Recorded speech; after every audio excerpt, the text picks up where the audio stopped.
దేశవ్యాప్తంగా భారీ వర్షాలు కురుస్తున్నాయి. నైరుతి రుతుపవనాల ప్రభావంతో విస్తారంగా వర్షాలు పడుతున్నాయి. నిన్న మొన్నటి వరకు ఉత్తరాఖండ్, హిమాచల్ ప్రదేశ్లో కుంభవృష్టి వర్షాలు పడగా ఇప్పుడు జమ్మూ కాశ్మీర్లోనూ వర్షాలు దంచుకొడుతున్నాయి. శ్రీనగర్లో కురిసిన భారీ వర్షాలకు లోతట్టు ప్రాంతాలన్నీ జలమయమయ్యాయి. దీంతో శ్రీనగర్ లే హైవేపై రాకపోకలను నిలిపివేశారు.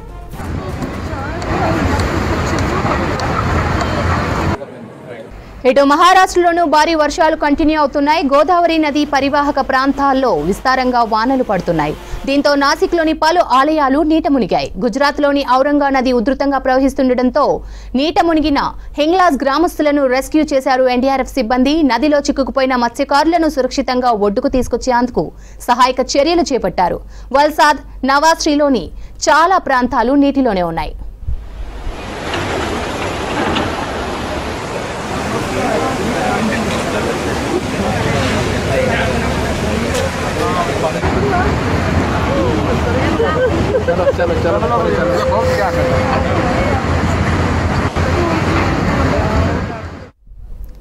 మరోవైపు ఉత్తరాఖండ్, హిమాచల్ రాష్ట్రాల్లో రెస్క్యూ ఆపరేషన్లు కొనసాగుతున్నాయి. భారీగా దెబ్బతిన్న కుల్మనాలి జాతీయ రహదారిపై వన్వేలో వాహనాలను రాకపోకలను పునరుద్ధరించారు అధికారులు. మరోవైపు కేరళ వైనాడ్లో ఇప్పటివరకు దొరికిన డెడ్ బాడీలకు అంత్యక్రియలు నిర్వహించారు అధికారులు.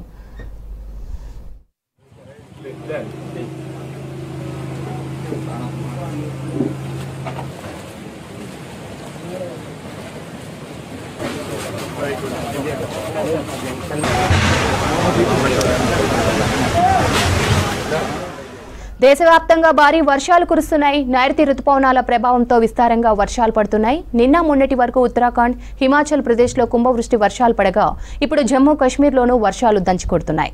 శ్రీనగర్లో కురిసిన భారీ వర్షాలకు లోతట్టు ప్రాంతాలన్నీ జలమయమయ్యాయి. దీంతో శ్రీనగర్ లే హైవేపై రాకపోకలను నిలిపివేశారు.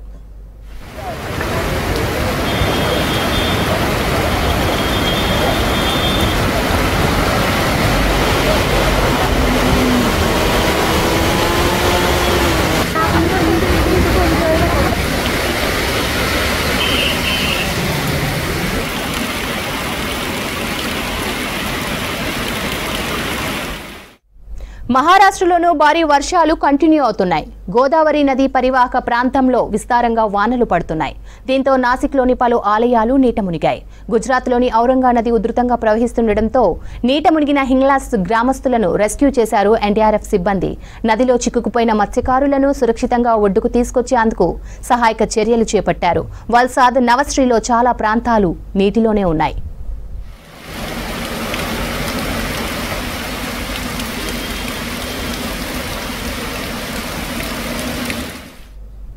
మరోవైపు ఉత్తరాఖండ్, హిమాచల్ రాష్ట్రాల్లో రెస్క్యూ ఆపరేషన్లు కొనసాగుతున్నాయి. భారీగా దెబ్బతిన్న కుల్మనాలి జాతీయ రహదారిపై వన్వేలో వాహనాల రాకపోకలను పునరుద్ధరించారు అధికారులు. మరోవైపు కేరళ వైనాడ్లో ఇప్పటివరకు దొరికిన డెడ్ బాడీలకు అంత్యక్రియలు నిర్వహించారు అధికారులు.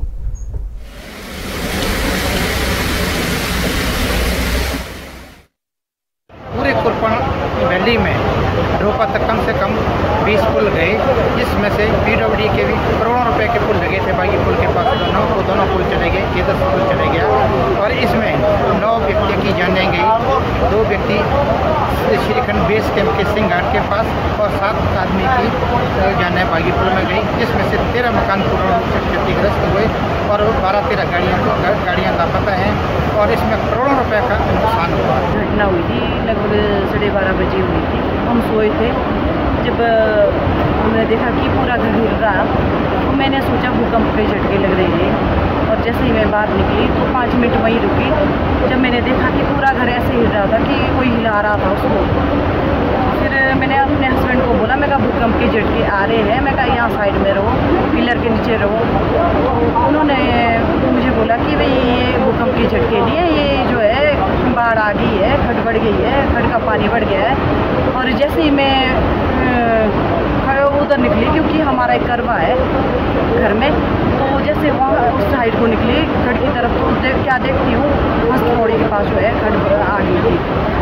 हमारा जो है पानी ज़्यादा रहता है और यहाँ निचाण वाले विस्तार ऑलरेडी आज बहुत सालों से मतलब यहाँ पानी भर जाता है, तो अपनी अपनी व्यवस्था होती है सबके पास। और यहाँ अभी फिलहाल तो थोड़ा ठीक सिचुएशन है। शाम को बहुत फोर्स के साथ पानी आया था, लेकिन अभी फिलहाल ठीक पोजीशन चल रहा है। अभी तो फिलहाल लोग जगह है, देखा है पानी थोड़ा कम हो गया है, ऊपर से अभी थोड़ा पानी बढ़ रहा है।